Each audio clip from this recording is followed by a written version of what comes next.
काय सांगाल petrol diesel दरवाढीबद्दल सर्वसामान्यांवर किती इम्पॅक्ट होतो? सर्वसामान्यावरती भरपूर प्रेशर आहे. पेट्रोल डिझेल महागाई म्हणा किंवा इतर खर्चाचं म्हणा, बरेचसे प्रॉब्लेम आहेत. एक नॉर्मल पगार घेणारा माणूस अगर 150 रुपये पेट्रोल झालं तर तो चालतच कामाला जाईल. तिकीट वाढ होती, घरचे खर्च वाढतात.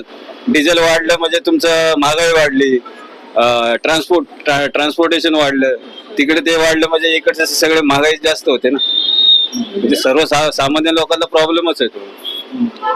पण पेट्रोल डिझेल कमी व्हायला पाहिजे, वाढलं नाही पाहिजे. जर पेट्रोल डिझेल कमी जर झालं तर मी असं म्हणेन की जे आज 150 रुपये तेलाची पिशवी आहे तर ती 100 रुपयापर्यंत येईल. म्हणजे सर्वसाधारण लोक व्यवस्थित खाऊ शकतात ना. आज 15-16 हजार रुपये पगारामध्ये जर 150 रुपये पेट्रोल झालं तर तो घर सांभाळेल, फॅमिली सांभाळेल का पेट्रोल डिझेल भरेल किंवा गाडी खर्च सांभाळेल. आज पेट्रोल 106 रुपये झालेलं आहे आणि 3 रुपयाने वाढलेलं आहे. हे चुकीचं आहे. पण आता 3 रुपयाने पेट्रोल वाढलं म्हणल्यावर तुम्हाला सांगू का, महागाई तर 4 रुपयाने 5 रुपयाने काहीतरी वाढणारच. आता जो ट्रकवाला समजा एक सांगतो तुम्हाला 1000 रुपये भाडं घेतो, त्याचा 10 रुपये डिझेलने जर वाढलं तर तो कम से कम 1400 रुपये भाडं घेणार.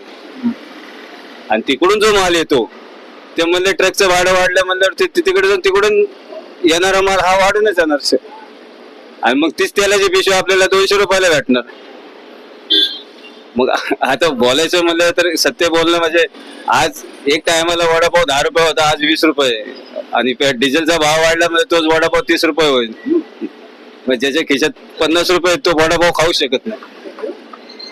तो वर्षाने एकदा किंवा महिन्याने एकदा टेस्ट करायला फॅमिलीला घेऊन येईल. बरोबर आहे ना. त्या टायमाला 50 रुपयात 5 भेटत होते, आज 30 रुपयाला एक म्हणल्यावर ज्याच्या घरात 4 माणसं आहेत तो फक्त महिन्याने एकदाच त्याची टेस्ट घेणार.